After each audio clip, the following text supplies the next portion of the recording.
everybody. I think we should get started. If you didn't get a handout, you want one. They're right there up front.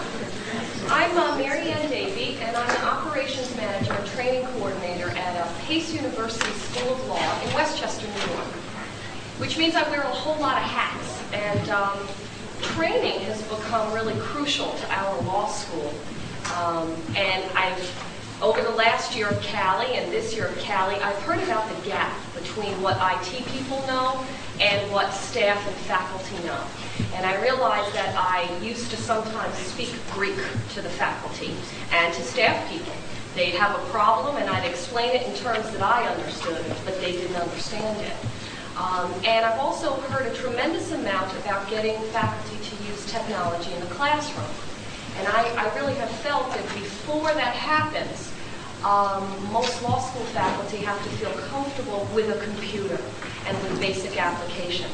And this, really, the teach them to fish method, to me, kind of fulfills three basic goals that our computing department really has. The first one is, by teaching them to fish, we can really reduce help desk calls on simple problems. We have a small staff, and we don't have a lot of people. We also have a group of wonderful faculty and staff, but frequently it requires us physically going to their desks. And we're in a different building than they are, so that can sometimes be a little hard for us. The second goal, I think, is that it can enhance the relationship between the computing department, administration, staff, and faculty.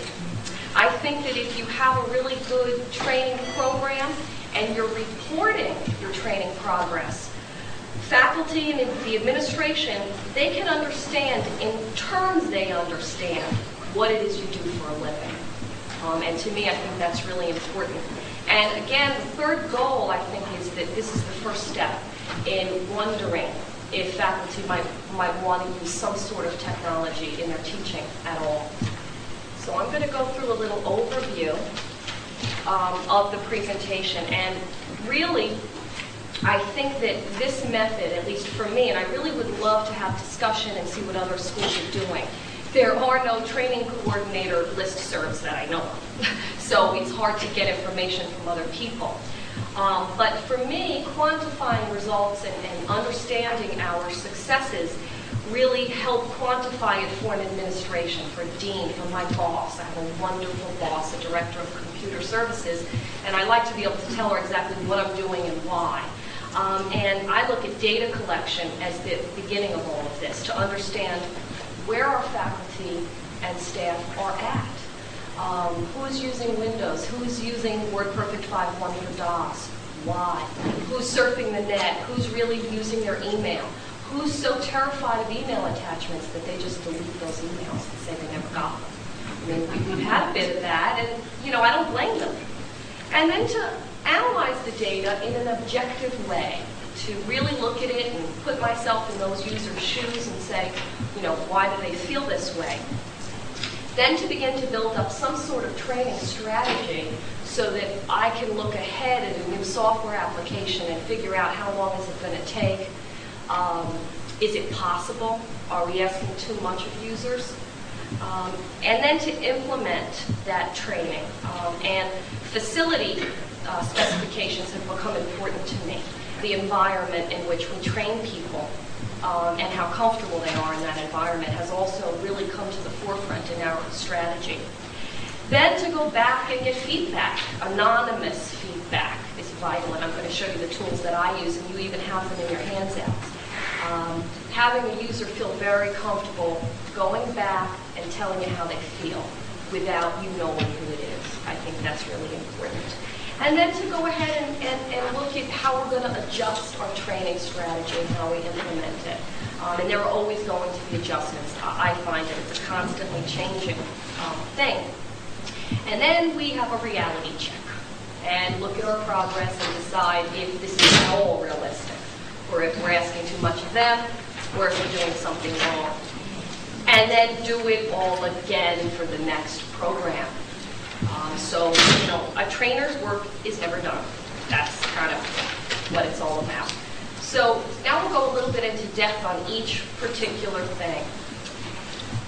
I believe the only real way to collect data from our faculty and staff is to do a very personal one-on-one survey. I design a survey, and you have it also in your handout, it's the next slide, to ask some general questions. You may do a survey on a particular application. I began with a very general survey. The survey that you'll see I did last year. But I could not get people to fill it out if I just put it in their mailbox. I got such a low response rate. I come from a marketing background, from a corporate environment, where response rates and understanding that was pretty important. I really needed to get close to 90% to have it be meaningful to me. So what I did was, my boss and I actually, was we visited with the faculty, each member of the faculty. And sometimes we had to track them down and kind of beg. I use a lot of food. I use a lot of lollipops and a lot of candy to try and get people interested. It's comforting to them. But I have to prod them into it. And I think that a survey is a good team building tool, because everybody feels like they're part of it. And you build a consensus for what's right for the law school. And everybody has participated. I ask a lot of questions, even if these questions are not recorded on the survey results. It helps me to understand. I've made some mistakes with my surveys, and I'm going to show you one of them in the next slide.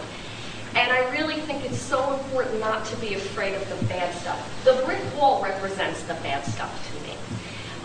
It's the I hate Windows. I hate email. I hate Microsoft. Why do we have to change? We just moved from Pegasus Mail to Outlook. Why do we have to change? We've had this 5 years. I like it. I just learned it. I don't want to do it. I've learned never to argue with our faculty or staff. I commiserate with them. There are pieces of it that I hate too. Really, I love technology. I love new programs. It's my nature to really enjoy that. But not everybody feels that way. So I don't argue. I think it's counterproductive. And I learn through the complaints. Maybe they're complaining about a program because it hasn't been configured on their machine properly. In Word is a great example of this. If the little paperclip guy pops up every time you want to write a letter, you can get annoyed with that. And I've learned to understand that perhaps it's not their fault that they don't like it. I need to do something about why they don't like it. And this next slide is a survey that I completed last summer. And I was able to show it. The dean actually had asked me to do a profile for every faculty member, training strategy, which I also did, and we're going to look at that as well.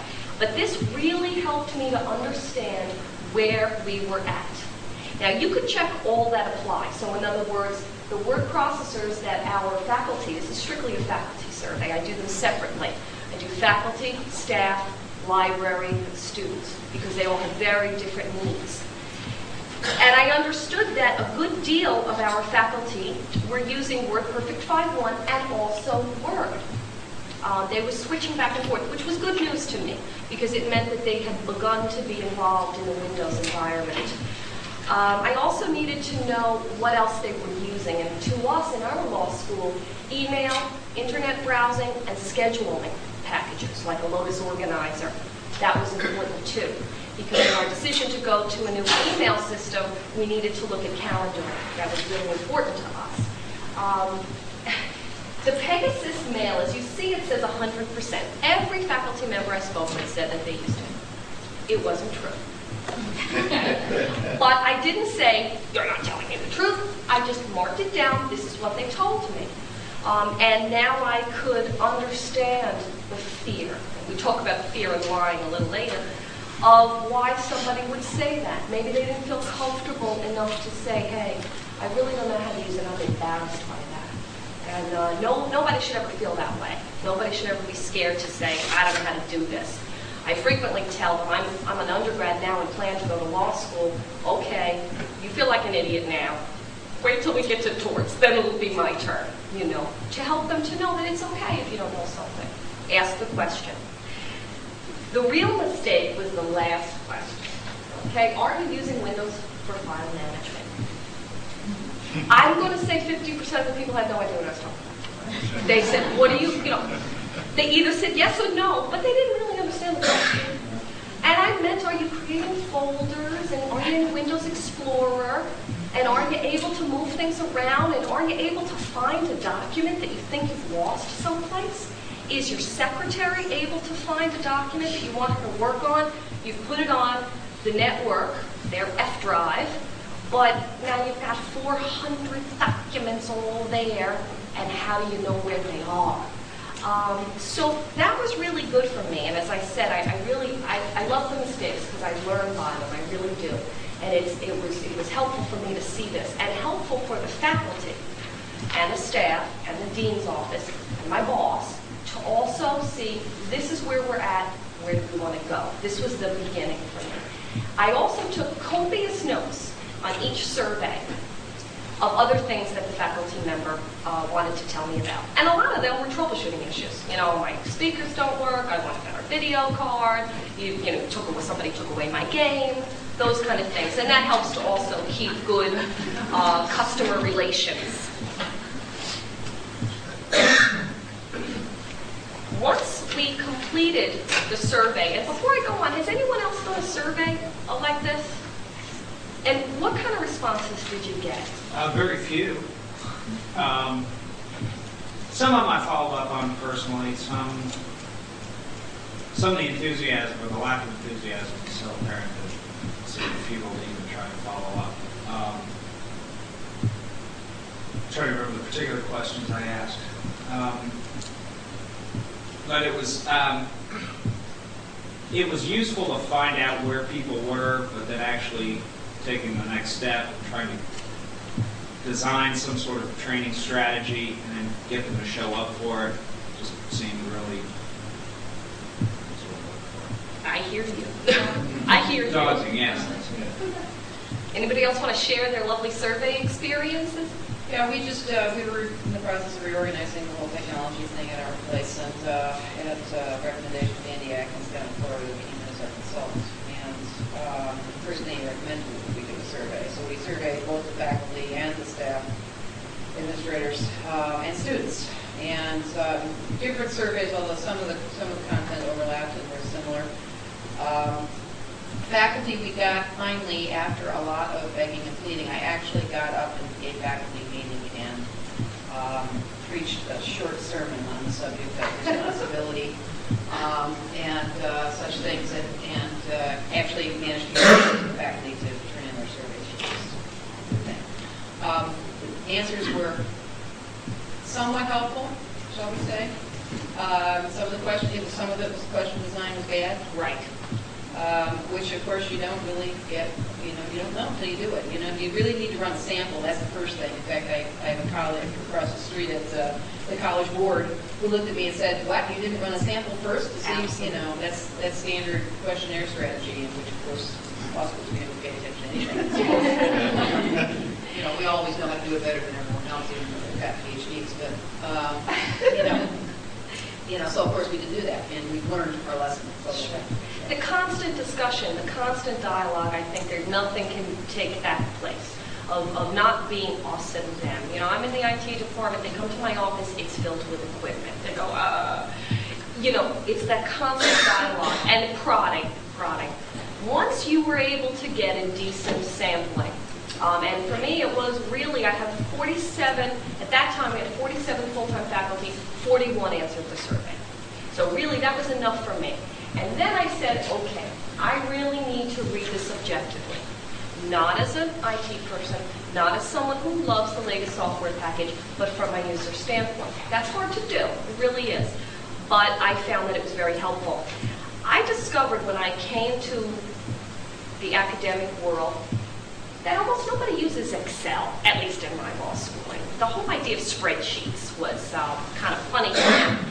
But it works great for me, and it helps me to look at the data objectively. So I took my survey results into Excel spreadsheets, and I built graphs and charts that made pictures that the administration could see and understand quickly without having to read multi-page reports. They're not going to do it. I couldn't ask them to. And it helped me to really understand 68% want this, 17% do that.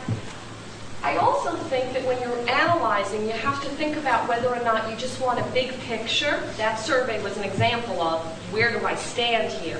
What's the situation? Or whether you're going to design a survey for a particular application. I know probably every law school is facing the WordPerfect 8 scenario. We support 56 software applications in my department. It's a lot.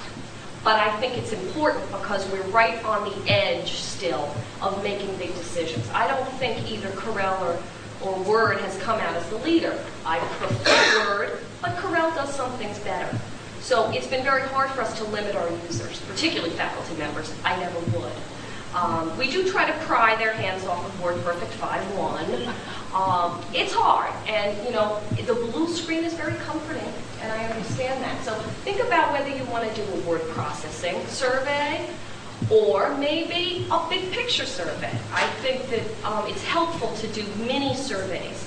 Too many surveys, you'll never get anyone to answer. So my big picture surveys are once per year, and maybe I have another survey or two during the rest of the year. Now, fear in line.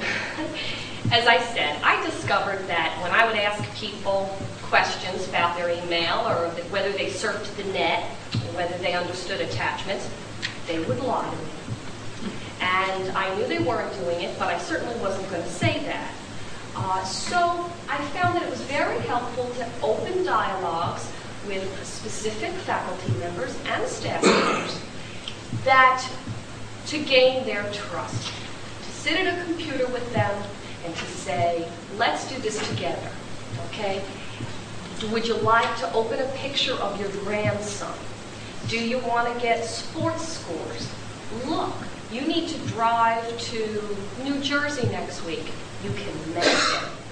And What is this web is a story of one of our professors who would never touch a computer in his life. He's an elderly gentleman, wonderful man, really friendly, brilliant scholar.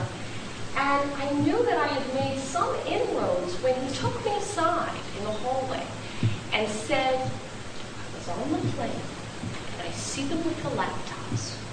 What is this web? And it was great. It was a great moment for me. I felt so good that he trusted me to say he didn't know what it was. And it gave me the ability to open up the browser, say, where do you want to go? What interests you? Let's check it out. You don't have to be a brain surgeon to do this. It's built for people like you who just want to find something. So I think that building that trust is important. And part of it for me was looking at things objectively and really taking the steps. Look at it objectively, trust building, and then moving forward with some kind of strategy. And we're going to talk about a strategy. I think realistic goals. Listening to some of the upper level management IT people here talking about the goals that they've been given, I really kind of laughed because it can be hard when you're given giant jobs to do. And I think that setting a realistic goal for training and software is very important.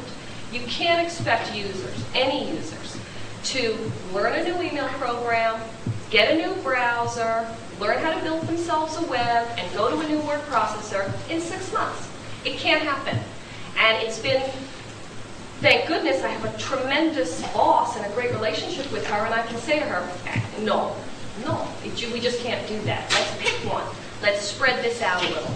And I think that really works. How many new applications can you really teach and learn? How many can you schedule? This is not my only job. As I say, I also do budget work, and I also am responsible for our vendors and purchasing, and I also answer the phone, and I also build PCs and troubleshoot them and do software. I only have so much time in a day, so I don't want to be teaching is tiring. And I know faculty members can appreciate that when I work with a group of people with a new software program. It's tiring. If I were to schedule 8 hours worth of training, I'd be no good to them. So really realistic. I'll tell you the experience we just had, and that's faculty one-on-one versus small group. We always did our training with faculty one-on-one. I went to their office, they set up an appointment. I still do, frequently. Some faculty members I have weekly appointments with forever. What do you want to learn? Here's an hour, let's go. But what I discovered was we wanted to move to Outlook, new email, and that it would take me, I did a little time chart, about a year to train everyone that way, and that was not efficient. But how could I get the faculty to come to me? We had always used the library lab computers for training, okay? And they're set in the library, and it's open glass kind of room. They really probably were not going to go there, okay? Number one, maybe it's a little embarrassing, you know, to walk in, you're in front of students, you're going to training. I could understand, maybe I wouldn't like that. There were 12 seats, and maybe that's too many students for faculty training. So I kind of it took a lot of talking and a lot of report writing to justify my needs into a very small training facility right across from my office. We're in a separate building from the main faculty and staff and library building. And I have 6 PCs in there. Sometimes they disappear based upon need. I have 5, I have 4, usually 6. I have a lot of jokes up all over the walls. I have little flowers. I have food, always have food in that room. And it's very comforting. It's not a sterile environment. You're not walking into a lab. You're really walking into a place where you can feel comfortable. I have comfortable chairs, which also disappear sometimes. But it really, to me, worked. I took the faculty, and we'll talk about this a little bit later, and broke them into groups that I thought were good. It's been very, very successful. 85% of staff and faculty are now moved to the new program in less time than I had projected. So to me, that means it was successful. It justified the spend. When I came to my position, they had instituted work group managers among staff, you know, that have a secretary and a suite sheet. That didn't work for us. I think I'd like to hear, does anybody do work group managers here? Do you assign people? No. Does it work? We haven't done it yet, but that is our plan. We're building a new building, and that's the way we're going to set up our faculty staff. I think if it can work, it's a great idea. That's our goal. We don't call them work group managers. They're more like a SWAT team. We have individuals that we've identified in different departments, Right. The secretarial suite and external relations, admissions, that though they're not a part of the IT staff, they're real savvy, they're quick learners, and they love this stuff. And when we really need to get something out quickly, we can pick up the phone and call one of them, and they are right there. So it makes it real easy for them to sort of teach the others to fish. And that's great. You know, that's a natural. When you know someone really has an interest, they want to help. We have some faculty members, I call super users, who are just like that. I mean, they'll fix their own stuff, and they'll fix his stuff. It's great. We didn't have such good luck yet with doing this. I'd like to. I think it would be wonderful. It hasn't worked for us. And then identifying, you know, what is your staff need? When I talk about staff, for me, I teach career development and all the departments, but I really mean the faculty secretaries at this point, only because they're the largest group of staff that require the constant knowledge of new software. I discovered that they need to learn about databases because we got a real problem with mailing lists. I don't know what you guys do, but I got WordPerfect 5.1, I got Corel, I got Word. It's crazy. When you want to do a major mailing and one department wants to use another department's list, like alumni or career development, it's a mess. If they all put it into a happy access database, this data can be shared by everyone. Used, well, maybe not Corel, but used in Word as a data source, and it's really easy. I discovered that the staff at my law school needs to learn about databases. I would like them to learn about spreadsheets. They don't want to. But I've seen some reporting that certain faculty members had to do regarding LSAT scores and all sorts of things that I've done the projects for them. because there is nobody who knows Excel in the school. So I think spreadsheets are a good idea. Scanning is also, you'd think it is kind of easy, you go, you scan, but they need classes in it, you know, and again, pictures of their grandchildren and then making them a background work really well for me. It's an impetus to want to learn how to scan. This one's kind of funny, but really, I listen and I try to really be positive. I do. My screensaver does say in the lab, I love the new email, I love the new email, I love the new email. It's my way of subliminally trying to get across the message, because being positive all the time, you know, really try to say, yeah, it's got a lot of quirky things. Everything does, you know. I always compare people's computers to toasters. Sometimes it only toasts one side of the bread. You don't always ask why. You flip the bread over and you put it in again. And that usually, you know, gets the understanding. And I think, and I talked about this, a compassionate training facility. A lot of people think high tech, we're going wireless, gigapop. Okay, I want all that. Believe me, I do. I want a dual processor PC. That's what I want. But the people that I train want me to be compassionate and understanding of their needs. They want to be able to come and sit in a place that's more like their office, which is usually filled with a lot of nice things, rather than a doctor's office, which a lot of computer labs are. And I really hope that the people who design computer furniture are going to move away from the doctor's office look, because the technology itself is frightening. White. To have it all white and scary besides. Have food, have food, have food, and be patient. It can be hard. You know, as an IT person, I may get a day where I get people who want me to have a magic wand. You know, they've had a document, it was Mac, then it was WordPerfect 5.1, then it was Corel 8, then it was Word, then it was HTML. Footnotes are messed up. Do you have your wand with you? No. But I try to be patient, and that's just, you can't get enough of that. This is something that I built in Access. It's a form is what you're looking at. I guess it's really pretty hard to see on the screen, and hence you have a handout. I was asked to prepare a personalized training profile. I was just asked to prepare a strategy for the faculty. So I came up with this, which is an Access database, and every faculty member is in there. The only piece that I really feel uncomfortable about in this form, but I was asked specifically to do this, was the user level of rating somebody as beginner, intermediate, or advanced. I've gotten used to doing that. I can live with it now. But what I do is I put in information as I receive it. And I'm able to then sort reports. These are all the faculty that are advanced users. These are all the people that are on Word. At any moment, I'm prepared to answer a question about our faculty and their technology. We plan to make some class visits. We've been asked to sit in on a class by a faculty member, and I actually worked with a faculty member this past year in a constitutional law class where he had no textbooks. It was all over the internet. And I was asked just to help the students so they didn't feel how to search. Here's some great search engines, how to identify sources that are real, not, you know, Joe Schmo's homepage. And so, you know, I put information about that and what my strategy is to train them. How am I going to get them to come to a class?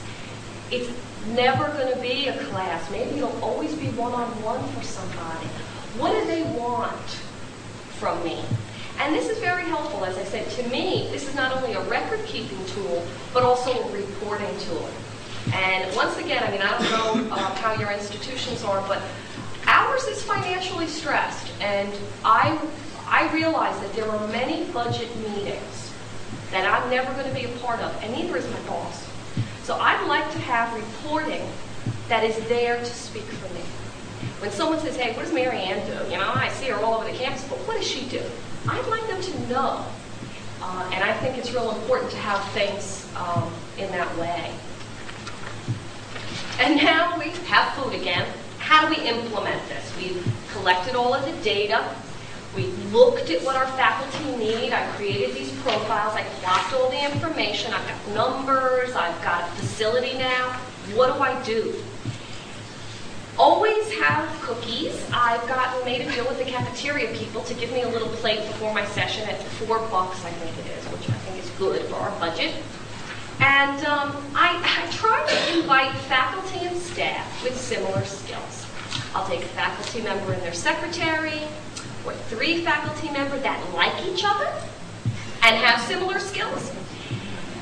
I have sometimes done it by geographic location in suites. You have to be brave to do that because you could have such varying skill level that where one person is bored, the other person can't keep up with the lesson. So you really have to think about it. The geographic location, because as I say, we're arranged in suites, really works well for the people who have to install the software and configure it, which is me a lot of times too. So the geographic location is nice. But you have to remember that it doesn't always work out that way. It doesn't always work. I think breaking applications into bites, and this is really interesting because this was one of the first classes I produced, and I've written a lot now. I write all my materials, click here, click there, pictures, step by step. It's imperative, and we talk about that. Imperative that you do that. I did a mail merge class with the faculty secretaries using Word. And I thought, hey, great, I can cover this in like an hour and a half, 2 hours tops. I have to tell you that every single secretary left glazed over. They couldn't do anything in mail merge. It was so much information. I thought it was going well. I was wrong. I discovered that it was really a mistake. I ended up breaking it down, Word, mail merge, into the data source, whether you're creating one in Word or using an Access database, destination, whether it was a form letter or something else, and then envelopes and labels became a whole other class because Word handles envelopes and labels very differently than any other program I've ever worked with. So I think you really learn from your users a great deal. And I talk about anonymous feedback, which is, absolutely very, very important to me. The handouts are not only in paper. I always make sure I have them in paper. We have a lot of people that keep files of the handouts. Maybe they only have to do a mail merge every 6 months, so they can go find mail merge. Maybe they only have to set a new signature in Outlook 3 times. So they can go and find that particular class, look it up, figure out what to do. It's also all on the web. I don't want you to think we have a nice page for computer services, and I post all of my handouts also on the web. And our faculty and staff can search by word processing or email or whatever it is they might want to do. I also, funny enough, I've begun teaching students how to do CALI lessons, because some of the CALI lessons are still in a DOS application. They don't understand why that is. In my computer lab, you can't print from a DOS application. So when a student has to save the file, print to file, bring it, score into a word processor, and then print. Those are also on the web as PowerPoint presentations. But I find the handouts to be something that they have to have. And I also think that sometimes you can find uses for technology when other people don't see it. And as we talked about with some faculty members, it's online shopping. I had one particular faculty, hates Windows. He had a 486, which obviously has to go away now. But we decided to purchase him a new computer and put it in the corner of his office for 3 months. He didn't have to turn it on.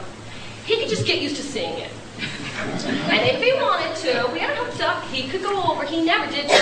We took away his old one. But he got used to it. That was good. And the only thing that got him on the internet was sharperimage.com. He saw that. He was surfing away. He couldn't believe it. I can go shopping like this? I don't have to go to the mall. So, granted, is that an effective use of my time? If it gets him to read his email later, I think it is. So maybe that's a start. Also, I think really interesting uses from technology come from projects that either students, faculty, or staff are working on. I have a student who just graduated who had this great idea. He has this web page, and it's on land use law. We produced a book also in-house on this same topic. And he had a web page, and he has great information. He decided that he wanted to give it to local officials. He didn't want them to have to go and surf to it on the web. Some of our local New York government officials really aren't web surfers. So he came to me and said, well, this is what I want to do. What are we going to do? We have one CD writer in-house. So we took his web and we created a standalone CD from it. And it was great. He was so excited. And we put Netscape on it with Netscape's permission. And he was able to hand it out to these local government officials.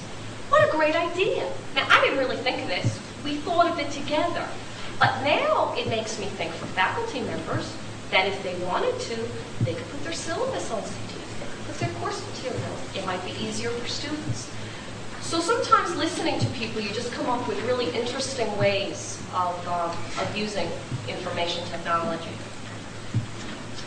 This is what I do, and this was a little while ago. As I said, I'm about 85% all trained. I'm a little anal retentive about numbers and analyzing and data, but it helps me to be organized. So I took all of our people and I put them into word tables, and I have schedules of when these people either receive training or will receive training, or if they need training. The good news about this is that, number one, I take all the people who haven't completed training and I put them into an email distribution list, and every week they get a very nice email saying, you know, we're moving to a new email system. You don't have it yet. You haven't been trained. When do you want to come? I'll have cookies. And each week I get a few more people. And as I say, we're about 85% there now. The other great thing about this is I can now project how long it's going to take for a new application. And that's something that I didn't see as a benefit of this, but now it struck me about 2 weeks ago that now I can actually look ahead at these old tables and say it took 2 months to train 150 people in Outlook. It should take 2 months to train people on a similar application. So when we have to use a new application or get a new product, I can project how long it's going to take and what bumps we're going to hit. So I find it to be very helpful to have this kind of thing. And then we need to get the feedback and adjust. And I think it's just, I can't say it enough. If you don't have a way to get anonymous feedback, and I discovered that it can't even be someone filling out something, because other people might try to find out who it is by their handwriting. And I don't like that. I want the user to feel that they can say anything about that training session. Anything. And I don't know who they are. Sometimes I do. Sometimes they sign their name. We developed an online anonymous feedback form, and I'm going to show that to you. And users, what I do is at the end of the class, I take all the people that attended the class and I send them an email with a clickable URL. Don't expect someone to surf to the web to find this page. It's not going to happen. They click, they're there. And they fill it out, and it goes to my boss, and it comes from nobody, and she forwards them to me. And I use these, like I did with the mail merge class, to realize that was an utter failure.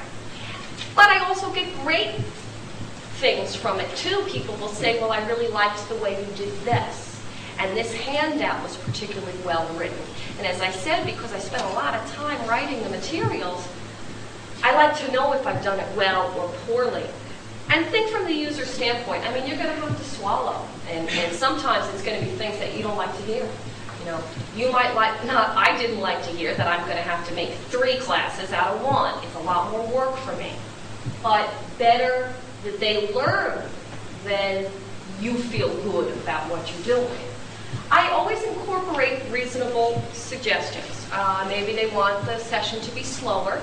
Maybe they want more handouts. Maybe they want me to run the class again.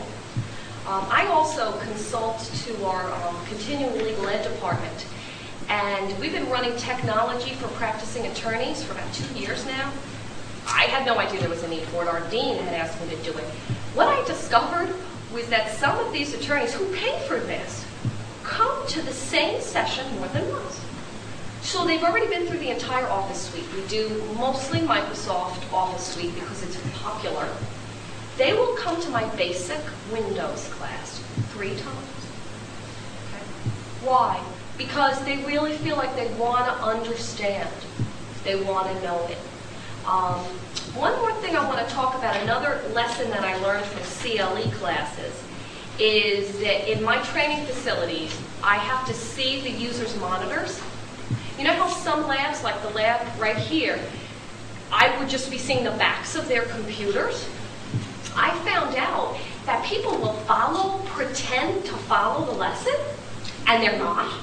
And I had attorneys tell me that they paid hundreds of dollars and never learned anything because they were afraid to tell the teacher they didn't know. So they just went click, click, click for 8 hours and then left having learned nothing. Well, I think that's a waste. How horrible. I'm never going to point to someone and say, you're slow. I go over quietly and I catch them back up.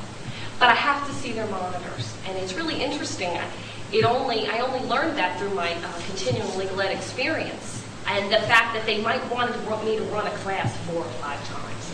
So that's a reasonable suggestion. And then you have to re-strategize what you're doing. This is the actual anonymous online training feedback form. And the URL to it is on the CALI website. So you can click to it. And if you want to send me a funny message, you can. But this has worked out really, really well. My boss, Julie Baker, designed this, and I just love it. They have to put in the topic, although they don't have to be exact. I'm usually the instructor. Sometimes my boss will take over for me, or somebody else might perhaps do a training. And we found these questions to be basic and good. Were the handouts helpful? Were the lessons easy to follow? Did you feel comfortable asking questions? You know, how many computer evaluation forms have that? I don't know, but I think that's really important. Because I don't want to be an ogre. I want people to really feel comfortable asking me. Was it too fast? Was it too slow? Any other comments? What did you like best? What do you think needs improvement? And any other comments they'd like to make. And this, I collect these and keep them. And it's been just invaluable to me. I think there's no other way to do it but to get anonymous feedback. And once I've gotten my feedback and I'm looking to re-strategize, then I really take a reality check. You know, I've got all these big plans. Do I have to reissue a survey? Maybe. Did I prepare the survey so poorly that my responses were unreadable? Maybe. So maybe I have to do that. I haven't really felt the need to reissue the same survey again, but it's possible that you might have to. Can I understand my progress? Can I talk about it with my boss, with my coworkers, with our users, with our faculty, with the deans? Can I really understand where we're going with this? Can I quantify my progress? This many people moved over, this many people are satisfied. Discuss it. Really find out what's going on. And then really realize what limitations you have. You know, as I said, we're an institution that when I hear about some of the money that law schools drop on software packages, I was laughing because we can't afford a lot of things. So financially, is a separate training facility affordable? You know, we got lucky in that even the space we're in, we might not be there for long, but it was being not used. Nobody was using that space. We built a lot of our own PCs, so to put those PCs in the training facility wasn't that costly. I didn't have to buy pretty posters. I taped up computer jokes that I printed from the internet. So financial limitations can be there, and you really have to consider them with your training strategy. Do you have a person that does this for you? Or is one of your IT people going to have to learn how to train people? Do you have to purchase materials, or do you write them yourself? And how much staff time does that take up? Those are real limitations. Intellectual limitations, we already talked about. People can't learn 1 billion programs in 2 months. It just is never going to happen. Those are limitations. Time limitations. If we know that, or I know that I have other projects that I work on, I do database work, I work with professors if they're going to publish something, maybe I don't have the time to do a new application this month. So I really need to talk to my boss about that and say, you know, I'm spending 6 hours a day at help desk stuff. I'm spending 2 hours a day on this database project. You know, we have to move 4 departments, which means crawling around on the floor unplugging things. I can't train this month. And then again, look for innovation. We try to find out what the faculty and the staff are doing great. Okay? We look for those people who, we have someone who works in our registrar's office who took Publisher, the program, and she just learned how to use it and did wonderful things. The students were thrilled with the signs. We created a program called Computer Services User of the Month. And we have a faculty and a staff. And we bought these little caps that they get, and they actually say PACE User of the Month. And I have to tell you, when they get a certificate that says you are being honored as User of the Month for moving into Windows. Now, for some faculty members, we have separate faculty and staff. It might be just as simple as that. They stopped using DOS only. And you know what? Hurrah! We want to really recognize that. For a staff member, it might be taking on a new program without any help. Or with, I'd even put in, with little whining. People who don't whine frequently get User of the Month. Not whining is really worth an award. We have one faculty member who is wonderful, who wanted to do a book. The first time ever, our law school actually published a book, all in Word. Now, it was nightmarish. I kid you not. Table of authorities, table of cases, interactive table of contents. I spent hours with him. But you know, he really jumped in and took on this project and just did a stupendous job. The law school's earning money. He's doing great. He wants to do it again, which is scaring me.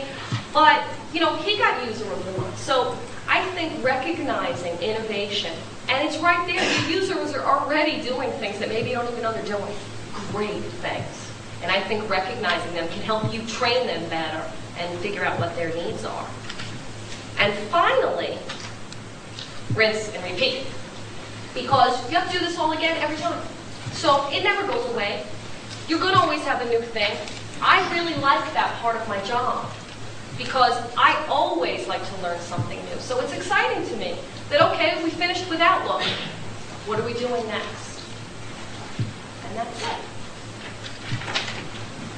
Before we start on practice, when you survey your students, what did you find in terms of their skill levels? To be honest with you, the last survey that we relied upon from our students was one that I believe was a general law school survey that I didn't have anything to do with. They weren't thrilled with the level of service they were receiving. I think a lot of it had to do with the problems in the lab of their passwords and printing problems. We're now working on a survey to find out if they like training when they come in. Law reviews, student organizations, you know, footnotes can be a little tricky. You know, maybe they want some training. So we're just beginning to do that now. I try to talk to the students, especially like in the clinics. You know, I see them, they're really struggling, and I say, hey, a lot of their complaints have to do more with that the technology that they're used to is not at the law school, or that the faculty member they're working with refuses to go to a Windows application and will only use WordPerfect 5.1. So I hand out a lot of templates to those people. You know, here's the key commands. Good luck. Yeah. I'm just curious, you talk about staff, you know, being important for staff now to learn databases and spreadsheets. And I'm just curious, though, if you've had any issues with then requests for reclassification and Say that, request for what? Reclassification, any, you know, salary increases and that sort of thing. You know, I think not so far. What I like to try and tell staff, particularly faculty secretaries, who maybe are a little frightened of learning something, is take a look at the newspaper. Take a look at the corporate environment and see what they're asking for. If you wanted to go get another job tomorrow, what would you have to know to get one? You couldn't be only using WordPerfect 5.1 for DOS and never have seen the internet. You would be unemployable. I think I will leave the decisions of whether or not they get a raise completely out of my hand. I just try and teach them what I think they want to learn and what it seems like they need to learn. You know, I think we had one real failure, which was somebody got it into their head that every faculty secretary should have to learn how to use front page 98 and build faculty web pages. I got to tell you, I really thought that. I disagree. Every secretary should be a web author. I'm sorry, I think it's too much to expect. So that's one place where I said, you got the wrong person for this one then. And I have refused to train on one product. We have does anyone else use the system cuffs for financial, their university? Yes. Oh my God, it's the most horrible thing in the world. And they said to me, we don't have that many users who have to use it. I use it for, it's horrible. It's the most poorly designed. Any company that had to use that would be out of business. And they said, oh, you have to train this. And I said, I will not. I will not train something I hate. I know every institution at some level has a limited budget, but is it so terribly unreasonable to make acquiring acquisition of skills of a wide variety of software packages a criterion for advancing? Well, I don't think that necessarily is. It's just that there is a tension between administration when they find out that, and you can't just barrel in, at least in some institutions, and say, we think it would be a great new skill for the faculty support to learn, especially if you have a strong community and high consciousness that this could need reclassification. I need at least the administration to want to be aware that that may come up. To me, I think, you know what I've heard from staff, honestly, is that really their biggest problems with it were the fact that nobody showed them how to use it.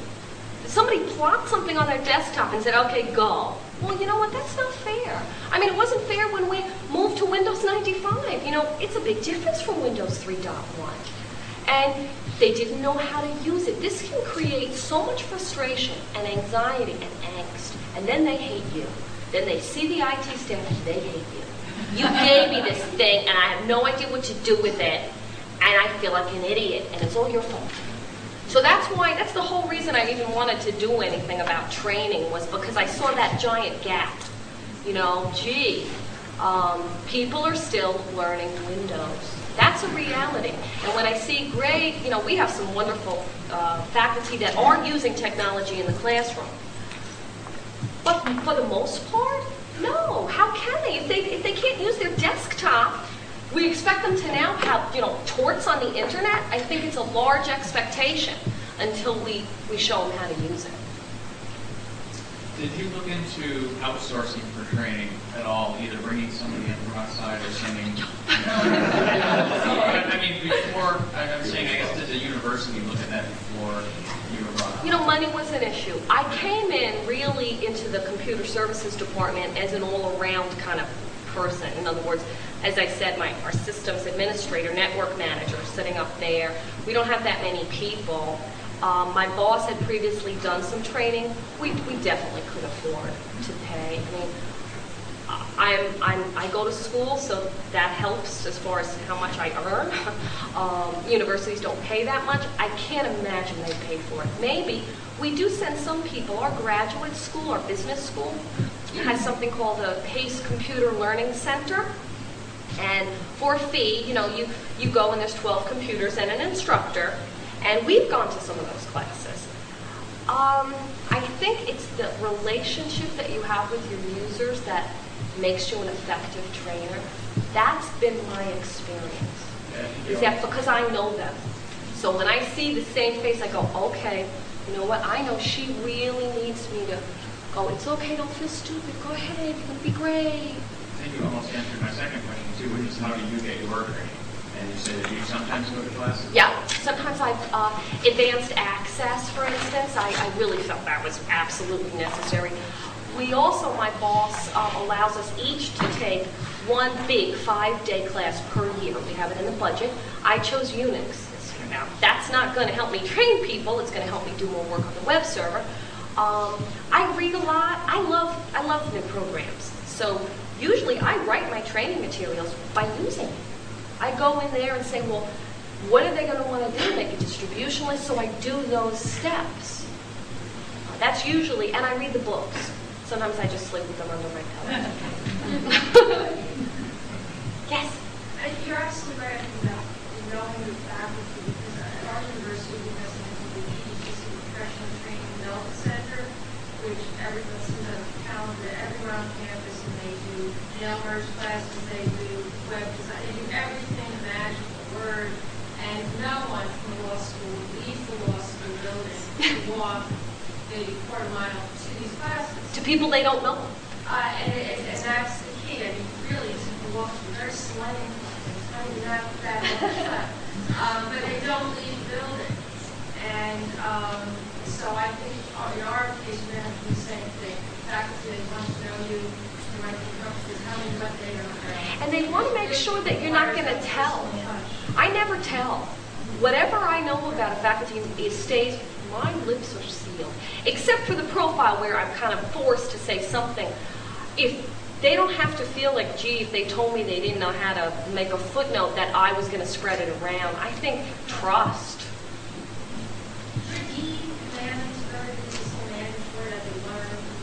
No. He did want that at some point. He said, I will give them an invitation. They can't refuse. It hasn't really been necessary. Sometimes some faculty come in and they tell the other faculty member, hey, this wasn't so bad. They had cookies there, and that's kind of how it goes. Did you have something? Yeah, I was wondering if you had tried and had any success with tutorial CD-ROMs.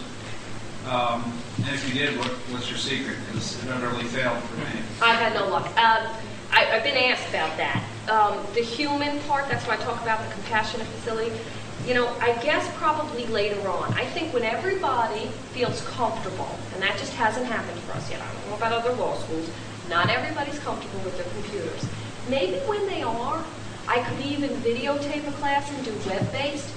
3/4 of what I do is to stand behind someone. And when I have 6 people, it's okay.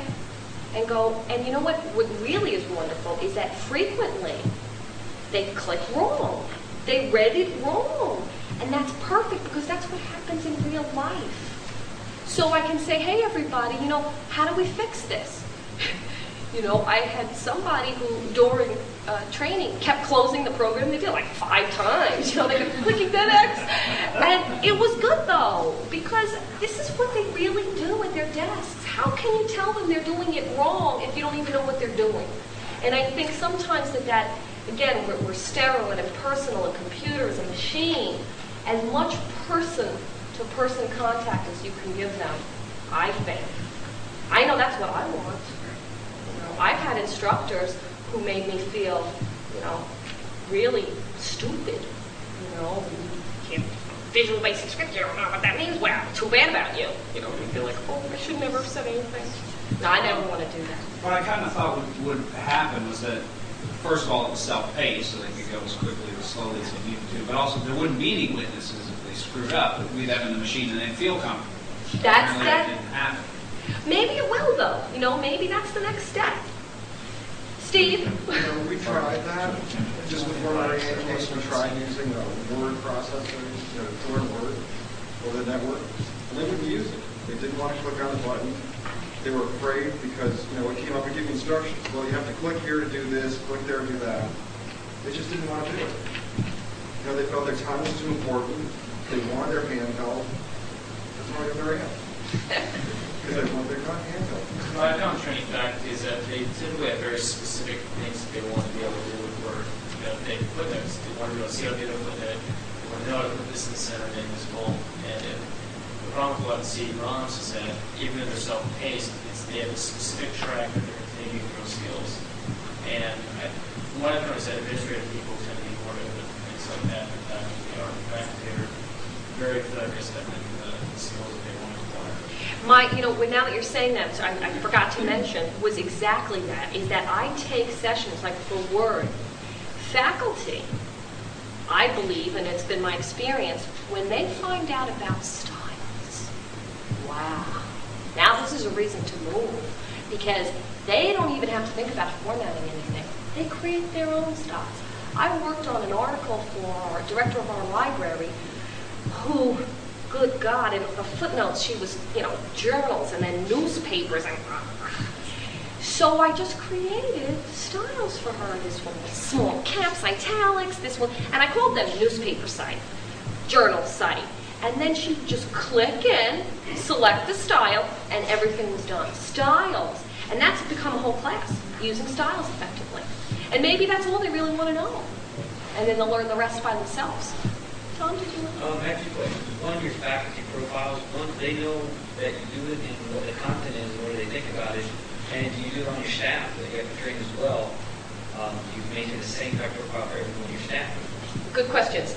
Number one, yes, they know that I have them. Number two, no one has ever asked me to see them, although of course they could. I actually bind them in a book, which the dean had asked me for faculty training strategy. And this was part of it. So absolutely they'd be open. No, I haven't done them with staff yet. Part of it is just a matter of time. Nobody's asked me specifically for that piece of information, and I haven't felt it was necessary. To be honest with you, I'm not sure if I like it so much, personally. I'm not sure that something similar to what I have with a little bit more broad scope might not be better. Have you developed a file management class for Windows? I do a basic Windows class where we talk about file management. You know what helped is Outlook, the folders and the inbox. I didn't know that this could be a link for them, but what we found out in about the first day of people using Outlook was that we'd get a call where they said, my folders are gone. And it was because the little plus sign was there and everything was collapsed. So now I use that and say, look, this is just like Windows. If it's got a plus sign, there's stuff you can't see in there. If it's got a minus sign, everything is shown to you. So we're still working on that. I don't think we've gotten it. If you're the type of person that files stuff, then you use it. I'm not sure that you can get someone who doesn't care that much about filing to do that. I'm not sure. The jury's still out on that. Have you had any success? That's one of your questions on your survey, right? Yes. Is, do you use it for file management? And we are finding that that's one of our biggest problems, is that our people don't know file management in Windows. Therefore, when we try to teach them to create a website and put things out there and put it in the proper place, and it just boggles their minds because they don't know that fundamental file management. Yep. And maybe if you relate it to directories, I've done that too in WordPerfect 5. Oh, don't you have directories? It's the same thing, but it's so not visual. The blue screen, the comforting blue screen. Well, our whole faculty and staff have probably always used WordPerfect for file management. Right. Until we got WordPerfect 8. Yeah. And now it's like, this doesn't work anymore, or it doesn't work the way it used to, and I'm trying to get them to understand Windows for file management. I think that's our biggest problem. I agree with you. I really do. I think that it's really hard. I mean, if they can get it into their home directory on the network, it's like, yeah, or just into my documents. Because for us, when we go in and we have to reconfigure someone's PC, and we got to take their stuff and move it over, I got to know where it is. They don't even know where it is. Steve will hold on to a faculty member's hard drive for like 3 months in the event that he says, well, you didn't get all my stuff. But you didn't tell me that it was any place. We'll take the whole WP51 directory, we'll save that. We'll take my documents directory. We'll take the my files directory. Lo and behold, they saved files that only exist on the desktop. Like, you know, I missed that one. So I think you're absolutely right. You're absolutely right. And we can email each other. Sure. I've worked on one, but I have not. Great. Okay, well, thank you very much.